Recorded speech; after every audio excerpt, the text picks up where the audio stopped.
Hello Year 3, welcome to the second writing lesson of the week.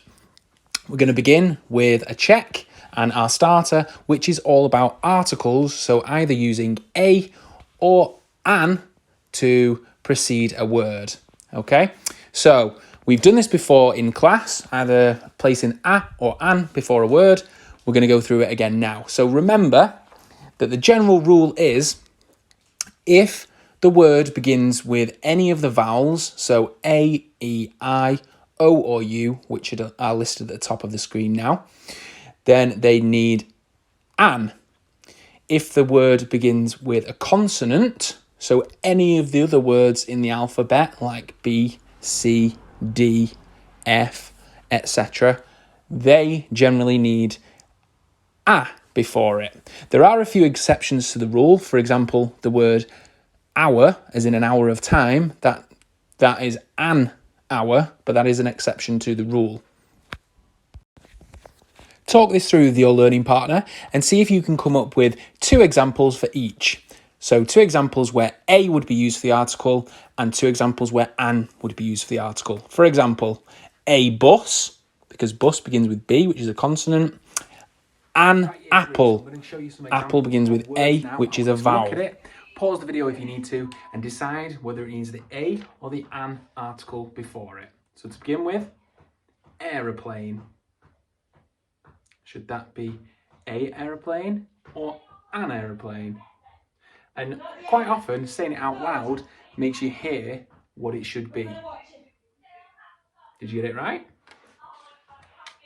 It is an aeroplane. Well, the next one to look at is magician. A magician and magician. Remember to look at the beginning letter. Ask yourself, is it a vowel? Is it a consonant? Remember, these are our vowels. If it's a vowel, generally it should be an. Is M a vowel? No, it's not. So therefore, it should go on this side. A magician. Okay, the next one is trapeze. That's right, that also should be a trapeze. Followed by, slightly different one now. Illuminated stage. Now, if there's 2 words, we always look at the first one, okay? Because this is the adjective to describe the noun. So illuminated stage, a illuminated stage, or an illuminated stage. An illuminated stage. Whoops. Let's see who's going to receive one of these. Dojo point. A or an? A. Dojo point. And lastly, excited child. A excited child or an excited child? An excited child. So, now that we've practiced our articles, we're going to have a look at the main objective for today. The learning objective is to orally rehearse sentences. So by that, we're actually talking and speaking the sentences that we're going to be writing in our setting description tomorrow.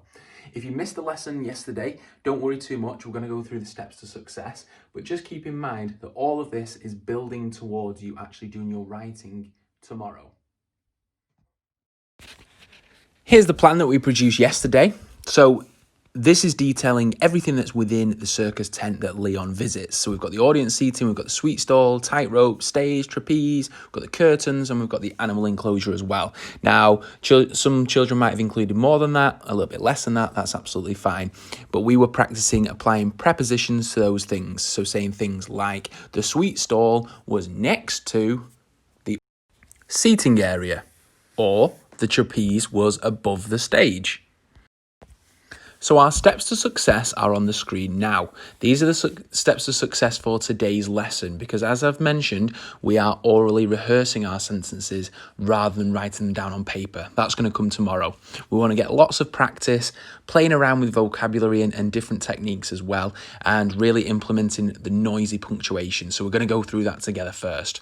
So our steps to success are using noisy punctuation, when rehearsing sentences. Prepositions used to describe location. The a or an selected correctly, as we practiced earlier. And to use fronted adverbials of place. And finally, the description shows Leon's growing excitement, okay? Because all of this work is about Leon and he's very, very excited for this circus show. So we want to get that across in our writing too.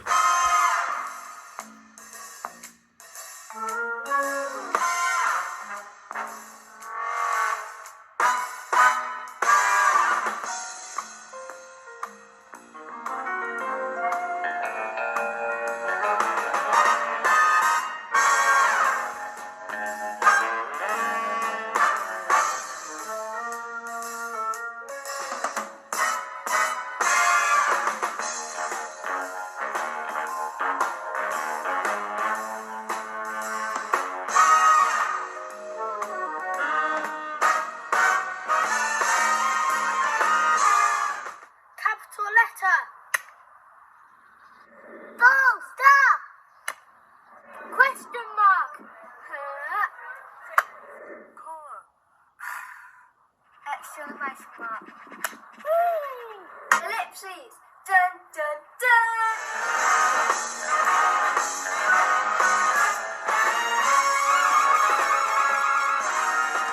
Big thank you to the Year 4 punctuation police for that reminder there. But let's practice them together, Year 3. Who can remember a capital letter? Capital letter. Do it with me. Capital letter. Okay. Now, full stop. Excellent. So capital letter, full stop. Question mark now. Super. Can we remember? That's right. Her. Again, together. Her. Now, I don't suppose we're going to use question marks in this piece of writing, but it's always good to practice. So one more time. Her. What we definitely will need to include in this piece of writing is a comma. A comma is exclamation mark. Whee! Exclamation mark. Whee! One more time with me. Exclamation mark. Whee! And finally, an ellipses. I bet you remember this one. Dun, dun, dun. Dun, dun, dun. Let's put it into our writing now. Okay, so here's the setup. I've got my Leon on the place between book that I'm going to be sharing with you and putting images on the screen too. And I've also got my plan with me as well from yesterday. So hopefully you can have yours next to you too. It's going to really help as we're practicing our sentences. Have that next to you. We're going to look through the pages. I'm going to put some stills on the screen as we go, but we're also going to use our imagination as well, so we can include things that aren't actually shown on the pages, because this is a fictional text and we want to make it as descriptive as we can.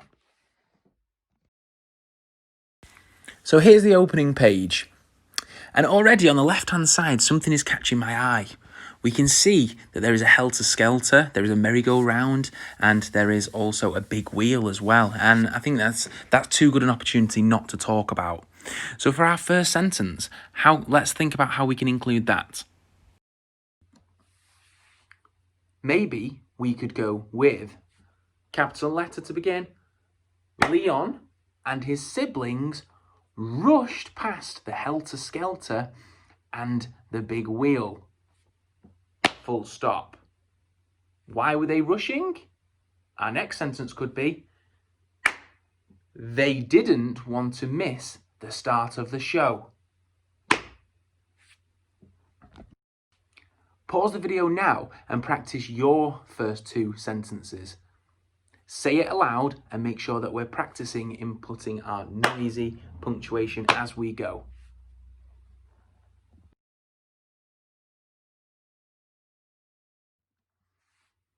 Thinking about our next sentence now, I'm thinking about our steps to success for today. Let's have a look at them again now. This is a really good opportunity to implement a fronted adverbial of place now. Have a look at the screen. Where are Leon and his siblings? That's right, they're outside the tent, aren't they? So that's the perfect way to start our sentence. So our next sentence could begin, outside the tent. Because remember, we need a comma after a fronted adverbial. Outside the tent, maybe an excited clown greeted the audience. So I've gone for capital letter. Outside the tent, an excited clown greeted the audience. New exciting word alert, mesmerised. So this word means to capture somebody's attention completely, almost to the point where they're hypnotised, they're transfixed, they're looking around in amazement. Leon is going to be Leon walking in now, being mesmerised. Our next sentence. Leon was mesmerised as he entered.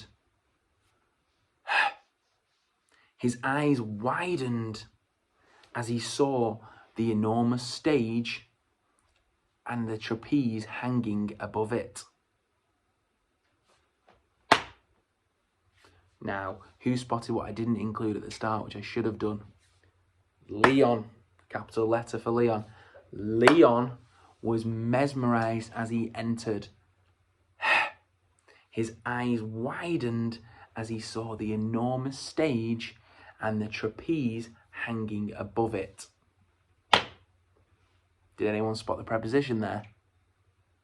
That's right, above it. Pause the video now and reflect on your sentences so far.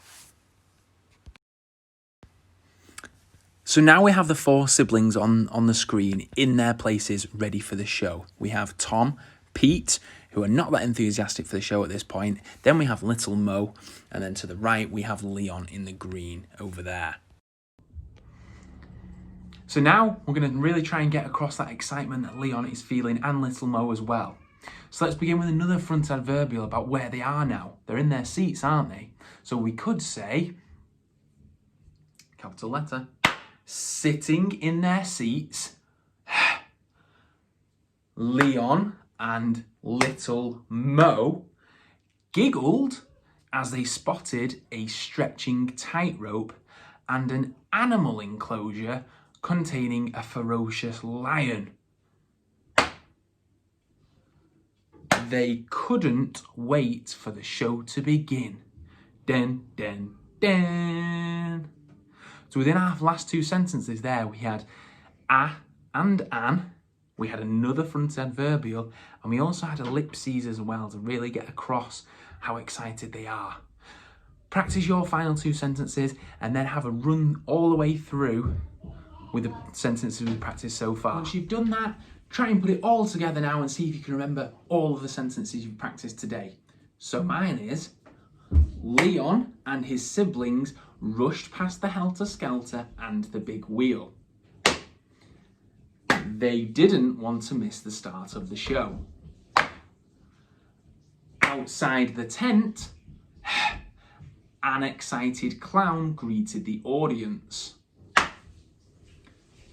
Leon was mesmerised as he entered. His eyes widened as he saw the enormous stage and the trapeze hanging above it. Sitting in their seats,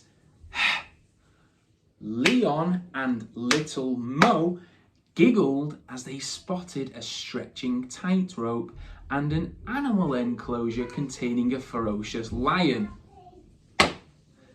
They couldn't wait for the show to begin. Bum, bum, bum. Well done, Year 3. If you're feeling really brave, ask your learning partner to film you rehearsing your sentences with all the noisy punctuation, and who knows, we could use it as an example moving forward.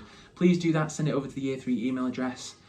Well done, I hope you enjoyed today's lesson, and I will see you tomorrow. Adios.